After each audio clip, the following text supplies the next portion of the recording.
जय राम बोलो श्री राम जय राम जय जय राम श्री राम जय राम जय जय राम श्री राम जय राम जय जय राम बोलो श्री राम जय राम जय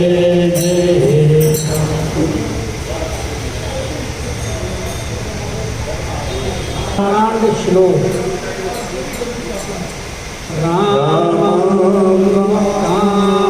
कामारिसेव्यं भवभयहरणं कालमध्येवसिष्ठं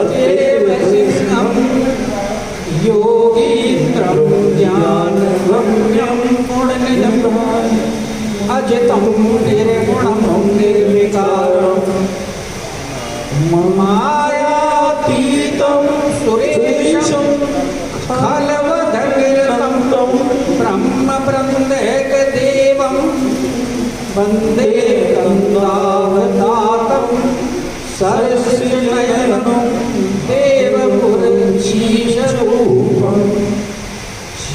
शङ्खे द्वाभमतीव सुन्दरतनुं शार्दूलचर्माम्बरं कालव्यालकालभूषणधरं गङ्गाशशाङ्कप्रियं काशीशं कलिकल्मषोघशमनं कल्याणकल्पोत्तमं नौमीर्यं जैर्यापतिं गुणनिधं कन्दर्पणं शङ्करं यो ददाति सतां शम्भो केवल्यमपि दुर्लभं खलानां दण्डकृत्यो यशो शङ्करेशं तनोतु मे।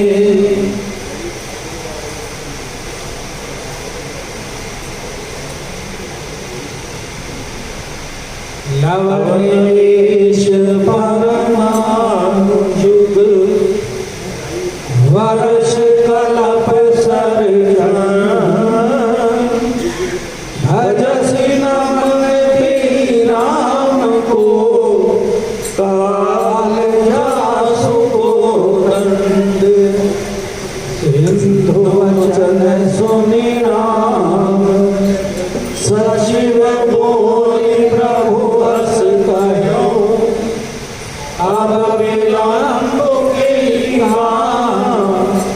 करहु से दूत रे कटकु सुनहु भानुकुल के जामवंत कर जोरी गए नाथ नाम तब से नर चढ़े भव सागर तरई श्यामति राम जय राम मेरे प्रभु राम जय जय राम कहो कल्याण राजा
रामा सुनी अति उपति मान सुत मेरी रामा जय सिया राम हमारे कबीर भगत बहरी रामा जय सिया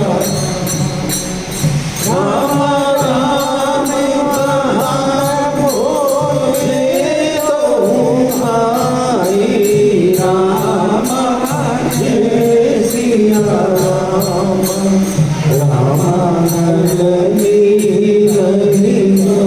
कथा सुनाई रामा जय सिया राम राम राम प्रताप सुमरि मन माही रामा जय सिया राम रामा हरऊ दे दुख आस कछु नाही रामा जय सिया रामा बोली है कपिल शिखर मोई रामा जय सिया राम रामा सकल सुनहु बिनती कछु मोरी रामा जय सिया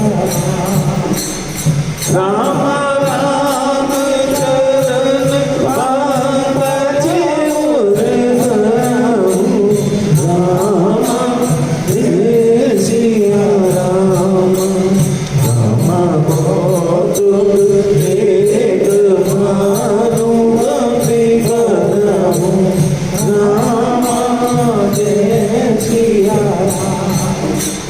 राम राम उमर घट विकट बनुधा रामा जय सिया राम राम आनौ बिडग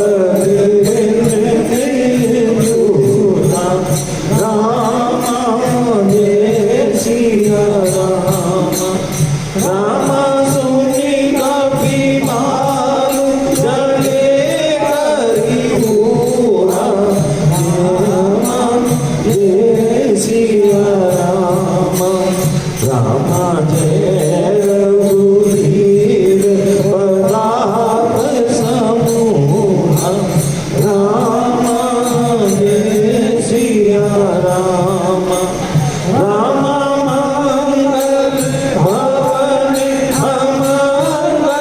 मंगलहारी रामा जय सिया राम रामा नमो सुलसन अजित बिहारी रामा जय सिया अतिउदांग गिरिपाल बिलहि देहि उठान ध्यानि देहि नल बिलहि रंजन से तुम नाई सियापति राम जय राम मेरे प्रभु राम जय राम करो कल्याण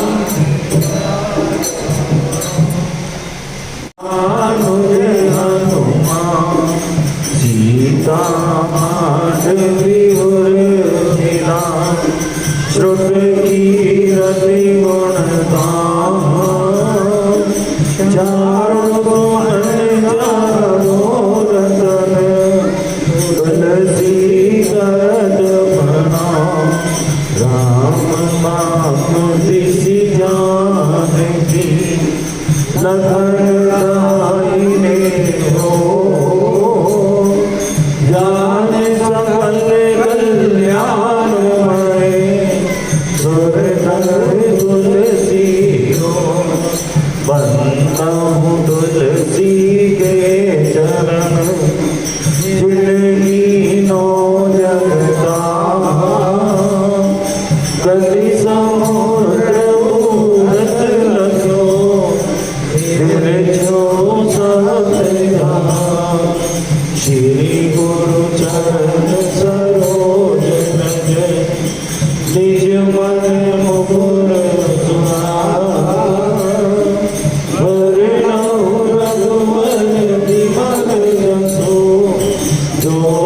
नायक बलिहारी श्री राम बिहार जय जय राम मेरे प्रभु राम जय जय राम करो कल्याण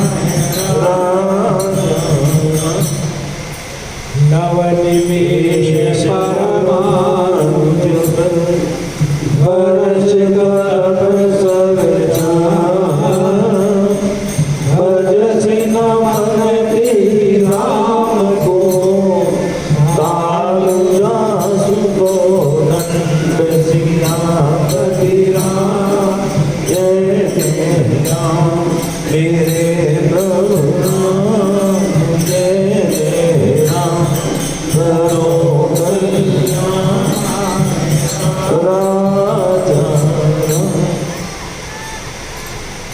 परम आदरणीय संस्कृत मानस प्रेमी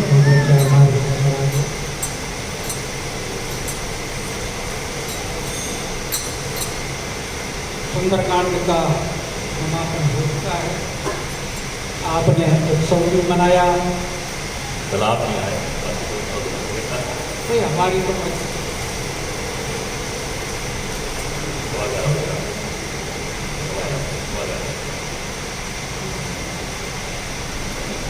और अब लंका कांड का प्रारंभ, क्योंकि इस कांड में सारी लीला लंका के ही अंदर हुई, इसलिए इस कांड का नाम है लंका कांड।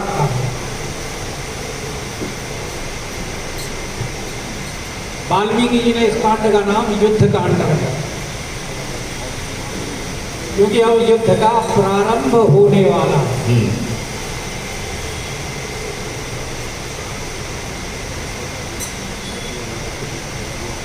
तो इस लंका कांड के प्रारंभ में स्तुतियां की गई हैं। सबसे पहले राघवेंद्र सरकार की स्तुति, रामम सेव्यम भव भय हरणम काल मत्तेव सिंहम।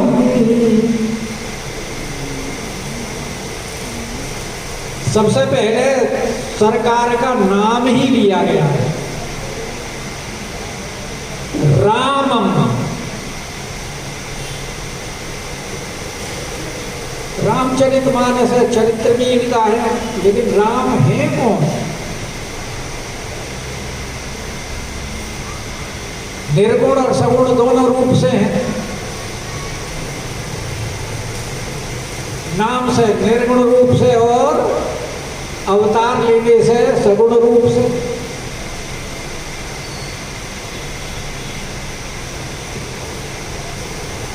लेकिन इनकी विशेषता क्या है?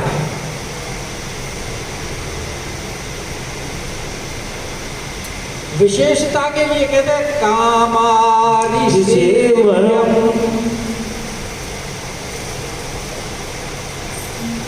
कामारी सेव्यम तात्पर्य,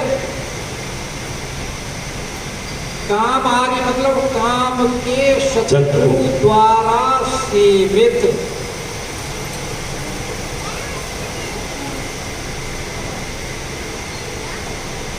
यानी कामदेव के शत्रु भगवान शंकर के सेव्य,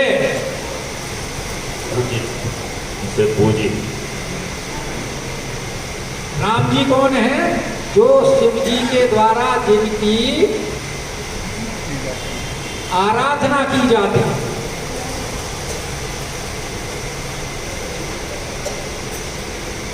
यहां संकेत और भी है।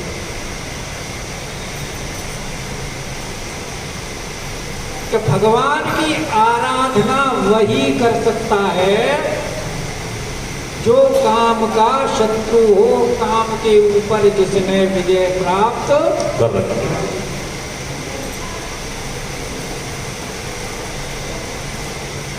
काम के हृदय में अवस्थान करते हुए भगवान को प्राप्त नहीं किया जा सकता।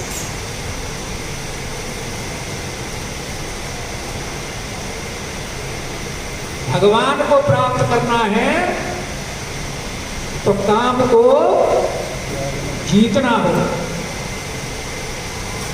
जैसे भगवान शंकर ने काम को जीता।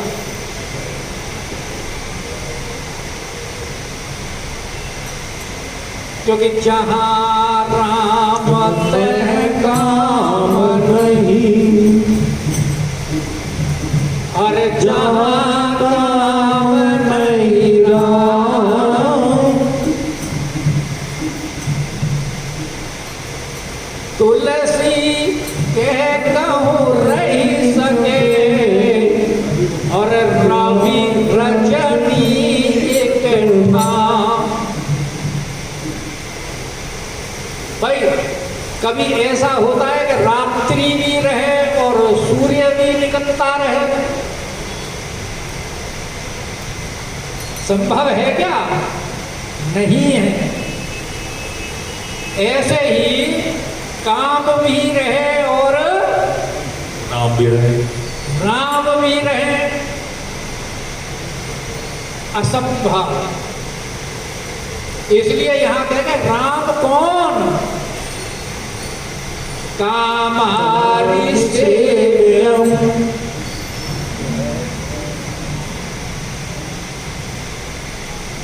भगवान शंकर रावण के गुरु होते हुए भी क्यों सहायता नहीं कर रहे? क्योंकि रावण ने अपने हृदय में काम को धारण किया हुआ। जानकी जी को लेकर के आया है, किससे? किस वासना से?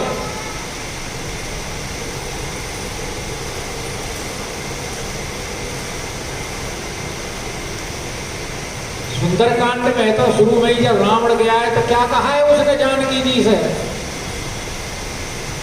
मंदोदरी आदि सवरानी तब अनुचरी करऊं बन मोरा, एक बार मोरा।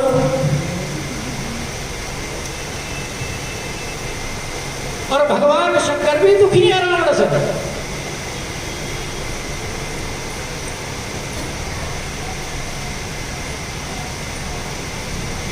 क्योंकि शंकर भगवान को स्वयं रावण के यहां पुजवाने के लिए आना पड़ता है।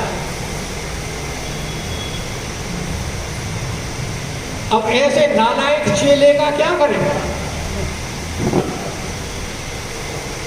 और गुरु होकर के कुछ कह नहीं सकते।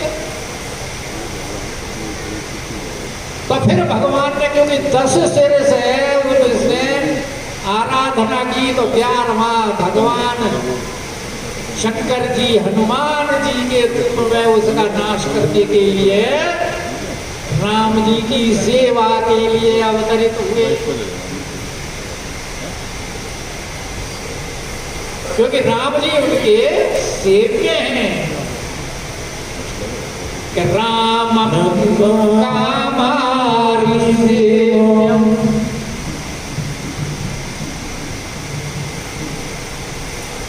और क्या विशेषता है कि भाव भय हरणम।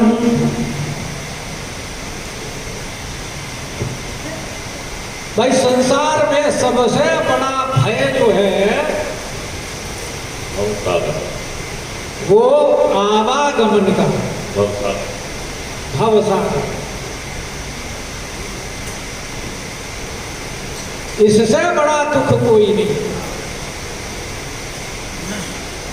लेकिन जो भगवान के भक्त होते हैं उनको कोई भय नहीं होता, क्योंकि वो है ही भगवान के भक्त। और भक्त कौन है? जो भय मुक्त है।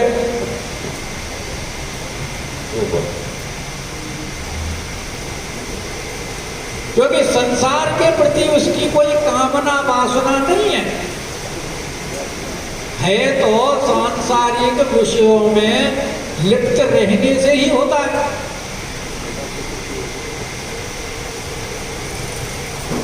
कोई हमारी वस्तु को छीन ना ले, हमारी वस्तु का नाश ना हो जाए। प्राप्ति में कितने कितने कष्ट उठाने पड़ते हैं, और सबसे बड़ा तो जीवन मरण का ही भय कष्ट है। पुनरपि जननम पुनरपि मरणम, पता नहीं कब से जन्म होता चला आ रहा है, मरते चले आ रहे हैं। और जन्म में और मरण में दोनों में भीषण कष्ट की त्रासदी सहनी पड़ती है। तो भगवान जो है ये क्या है? भाव भय हरणम, जन्म मृत्यु के बंधन से छुड़ाने वाले। जासु नाम सुमिरते के बार, अरे उतरहि नारे भव सिंधु पार। ऐसा भगवान का नाम है। तो ये जिनके भगवान का ये नाम में इतनी शक्ति है, उन भगवान के शरण होने पर क्या किसी प्रकार का भय रह सकता है क्या?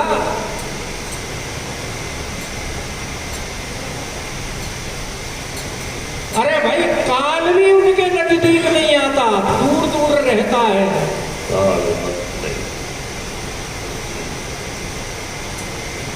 क्यों?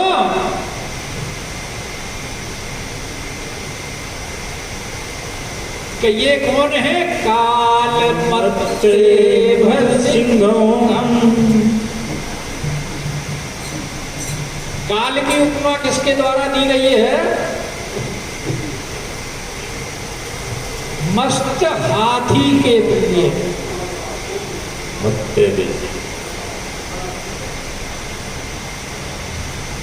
काल के पंजे से कोई बचता नहीं। कितने बड़े बड़े धुरंधर आए और चले गए। और ना कोई छोटा ना कोई बड़ा, कोई नहीं बचता काल से।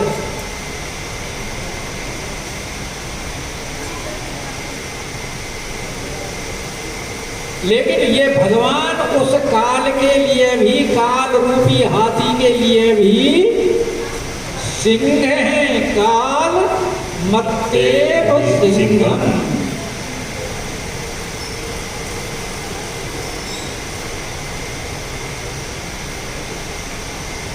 क्योंकि हाथी जंगल में सबसे विशाल शरीर होने के बावजूद भी किसके काबू में आता है? सिंह के काबू में आता है।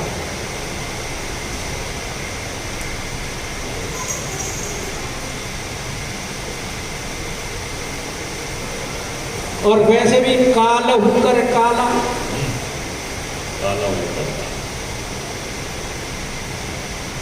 भगवान की महिमा वर्णन करते हुए क्या कहेंगे? हनुमान जी ने रावण के सामने क्या कहा है?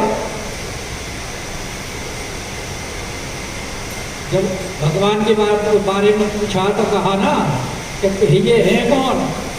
कि ये काल होकर काल हैं। वो चौपाई क्या है वो भूल जाते हैं। लिख भी दो याद आ जाती है, वो हमें दिमाग में उतर जाती है। जब बोलते रहते हैं तो याद रहती है, लगातार लिख भी दो ना, फिर तो हो जाता है, भूल जाते हैं। ब्रह्म अनाम अज भगवंता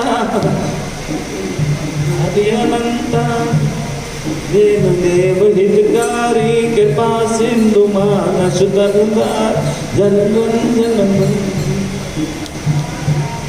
नित अनादि अनंता, देव देव हितकारी। इसी में ही आती है ना कि काल उनके काल हैं भगवान। निकाल लें। तो इसीलिए काल मत्तेव सिद्धम, भगवान राघवेंद्र काल के भी काल हैं, यानी काल भी उनसे डरता है। क्योंकि काल वो आगे जब लवनिवेश प्रमाण युग आएगा उसमें काल की बड़ी सुंदर व्याख्या की गई है कि काल है क्या। आगे जो दोहा आएगा इसमें, उसमें इतनी सूक्ष्म और इतनी सुंदर व्याख्या है काल की। लेकिन उस काल का भी निर्माता कौन है?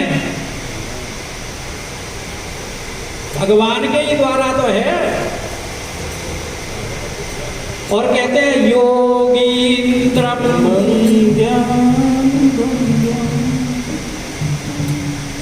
भगवान को जानने के लिए नाना प्रकार के साधन बताए गए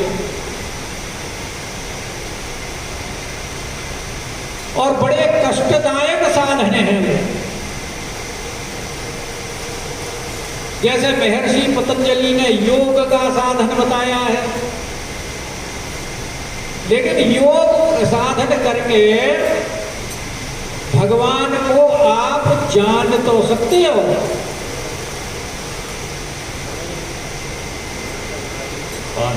लेकिन उस साधन के, जिस साधन के द्वारा उनको जाना जाता है, सबसे बड़े योगेश्वर तो वही हैं। क्योंकि योग के द्वारा जिनको जाना जाएगा वही तो है योगेंद्र, योग के स्वामी। इसीलिए गीता में भगवान कृष्ण को योगेश्वर कहा गया है। और लास्ट में तो 18वें अध्याय के में अंत में कहा है कि जहां योगेश्वर भगवान कृष्ण है, जहां धनुर्धर अर्जुन है, वहां विजय निश्चित है। तो सबसे बड़े योगेश्वर तो भगवान ही है, इनसे बड़ा तो योगी कोई है नहीं।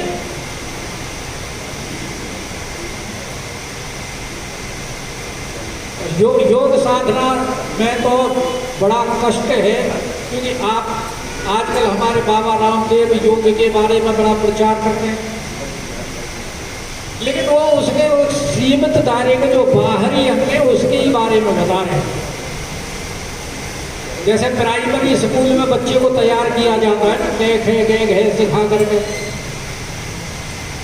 बाद में फिर वो मात्रा वात्राएं सीख के अक्षरों को जोड़ना सीखता है। नहीं तो पहले कैसे कबूतर, कैसे खरगोश, कैसे गधाई पढ़ाते। यहाँ से गधे पे आकर हो जाती है बात है, आगे नहीं गुमला भी होता है। भाई पहले तो गधाई पढ़ाया करते थे। ठठेरा। लेकिन जब वो बड़ी ऊंची क्लास में पहुंचता है तो फिर इन शब्दों के अर्थ बदल जाते हैं। फिर कैसे ब्रह्म हो जाता है, के का मतलब ब्रह्म, खे का मतलब आकाश, खम कम ब्रह्म है, खम आकाश है। फिर इनके सबके मतलब बदल जाते हैं। तो योग बाबा रामदेव जी तो अभी वो प्रारंभिक पढ़ाई करवा रहे हैं प्राइमरी स्कूल वाले, कि भाई आसन करने से आप अपने शरीर को मजबूत बनाइए। और उससे पहले का भी साधन ऋषि मुनि कराते थे, जो यम और नियम का साधन होता था। उसमें आचरण की पवित्रता होती थी, वचन की पवित्रता होती थी यम नियम के द्वारा। फिर श्वासों की स्थिरता प्राणायाम के द्वारा कराते हैं आसन के बाद। फिर प्रत्याहार, धारणा, ध्यान, समाधि, तब जाकर के समाधि में भगवान का दर्शन होता है। इनका योगेश्वर का। तो वो योगेश्वर कौन है? योगी इंद्र ज्ञान योगियों के स्वामी योगेश्वर, ज्ञान गम्यम। भगवान को किसके द्वारा जाना जाता है? ज्ञान के द्वारा।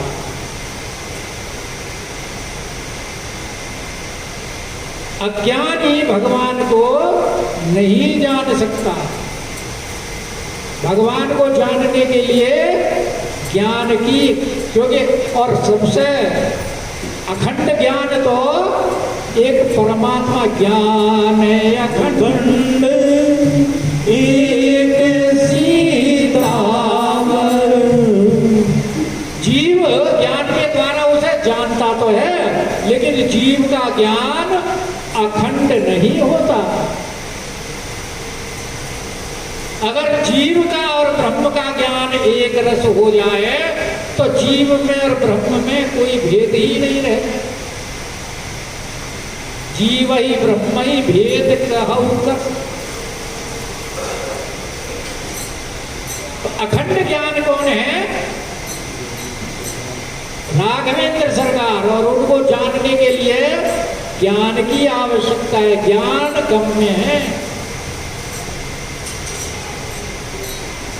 उनको ज्ञान के ही द्वारा जाना जा सकता है। और गुण निधि समस्त गुणों के समुद्र हैं। जितने भी गुण हैं, वो अगर किसी में कोई गुण दिखाई देता है तो उस गुण कहां से है वो? चाहे विनय का गुण हो, चाहे सत्यता का गुण हो, चाहे दया का गुण हो, चाहे क्षमा का गुण हो, चाहे कृपा का गुण हो, चाहे शील का गुण हो, जितने भी गुण हैं, ये गुण की खान कौन है? राम जी। भाई रत्न कहाँ से मिलते हैं? समुद्र रत्नाकर से। ऐसे ही गुण कहाँ से मिलते हैं? भगवान से। इसलिए कौन है भगवान? गुण निधि और अजितम। भगवान को कोई जीत नहीं सकता, अजय है।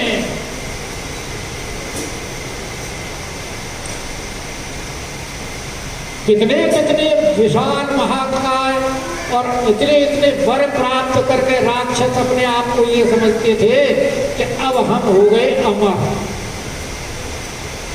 हिरणाकुश है, हिरणाक्ष है, जलंधर है, पता नहीं कितने कितने रावण इत्यादि।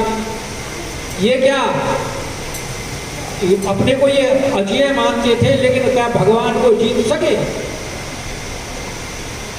वो बात दूसरी है कि भगवान लीला करने में अपने आप को और ऐसा प्रदर्शित करें जैसे कि ये हमसे ज्यादा बलशाली।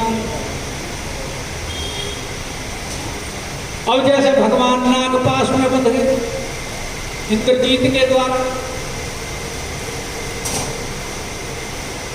या लक्ष्मण जी की शक्ति लग गई, तो क्या वो कर सकते थे? लेकिन भगवान तो ये लीला में कि जस काछिय तस चाहिए नाचा। नवलीला का बैठे भाई ये वो जो होता है ना, जो पहले वो सांग वांग दिखाया करते थे, बन के बहरूपिया बना करते थे, तो बहरूपिया जो सांग धारण करता था उसी के अनुसार वो फिर सब में विचरण करता था। कभी थानेदार बन जाता, कभी कुछ बन जाता, और लोगों को डराया धमकाया करता। डंडा गांवों में होते थे ना पहले बहरूपिये, तो भगवान भी ये बहरूपिया बनकर यहाँ लीला करते हैं। और वैसे तो देखा जाए ये संसार में जितने भी स्वरूप दिखाई दे रहे हैं, या जितने भी ये 84 लाख योनियों के जीव हैं, ये सब भगवान ही तो लीला कर रहे हैं अपने रूप से। वो हम उनको ना पहचाने बात दूसरी, अलग अलग क्योंकि हमारे पास वो ज्ञान दृष्टि नहीं है। अलग अलग रोल दे रखा सबको, क्योंकि हम मोहासक्त हैं। वो रूपी रात्रि में निद्रा में पड़े हुए नहीं पहचान पा रहे, लेकिन लीला भगवान की ही तो चल रही है। ये सब है कौन संसार? सारा संसार भगवान की ही लीला है, लीला, और वो ही नाना रूप धारण करके उसमें लीला करते हैं। तो गुण निधि अजितम और निर्गुणम निर्विकारम। भाई प्रकृति के जो गुण हैं, सतो गुण, रजो गुण, तमो गुण, ये भगवान इनसे प्रभावित नहीं है, इनसे परे हैं, निर्गुण हैं।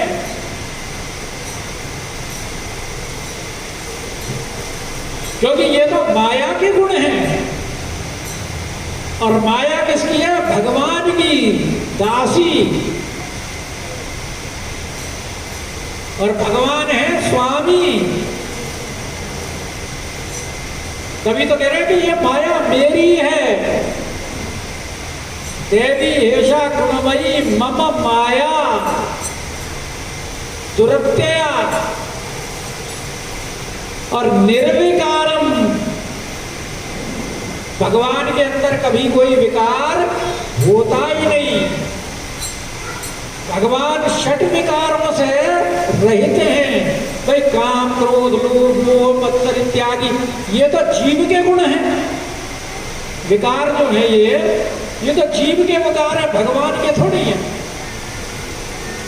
भगवान तो निर्विकार हैं। मायातीतम सुरेशम, माया से परे हैं। माया तो हाथ जोड़ करके खड़ी रहती है कि प्रभु क्या आदेश करें, मैं करने के लिए तैयार हूं। हाथ बांधे खड़ी रहती, हाथ बांधे खड़ी रहती है भगवान के, आदेश का इंतजार कर। और भगवान की भी जो गुण माया है वो उसमें तो सारी सृष्टि की रचना करती है। योग माया भी हाथ जोड़े खड़ी रहती है। और योग माया की आवश्यकता कब होती है भगवान को? जब भगवान अवतार लेते हैं। क्योंकि अवतार लेने में जो भगवान उस लीला का आनंद लेते हैं, उस लीला में योग माया की सहायता हो। कई बार भगवान की उस लीला के संरचना में, उस लीला के आनंद प्रदान करने में योग माया ऐसी ऐसी रचनाएं करती है कि भगवान उस लीला के आनंद में डूब जाते हैं। क्योंकि वो भगवान का जो अपना तो धाम है, साकेत धाम या गोलोक धाम, वहां उन लीलाओं का आनंद भगवान नहीं ले पाते, क्योंकि वो परम ऐश्वर्यमयी वहां लीलाएं, वो भगवान का ऐश्वर्य धाम है।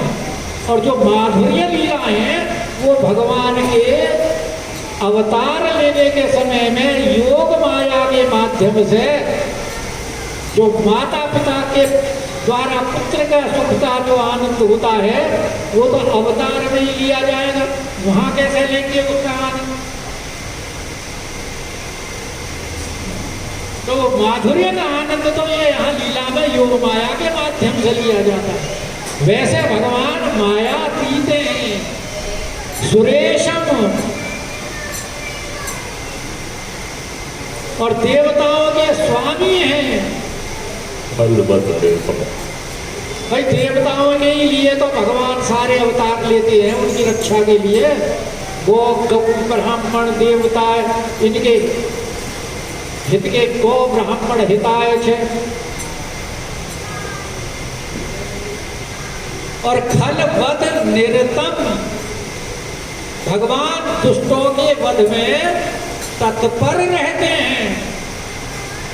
परित्राणाय साधूनाम विनाशाय च दुष्कृतां धर्म संस्थापनार्थाय संभवामि युगे युगे। तभी तो प्रतिज्ञा की ना, निश्चर ही भोजो उठाए पण की सकल मुनिन के आश्रम जाय जाय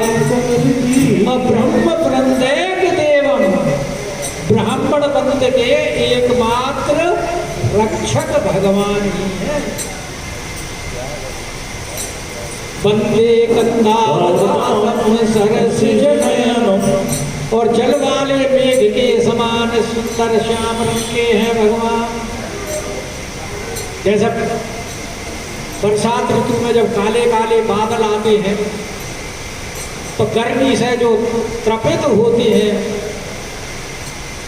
तपे हुए होते हैं, और पृथ्वी सूख रही होती है, जल की अभाव होता है, त्राह त्राह कर रही होती है पशु पक्षी जब सब जीव जंतु, और जब काले काले बादल दिखाई देते हैं तो मेघ को देख करके मोर कैसा सुंदर हो करके नाचता है, कितना आनंद उसे आता है।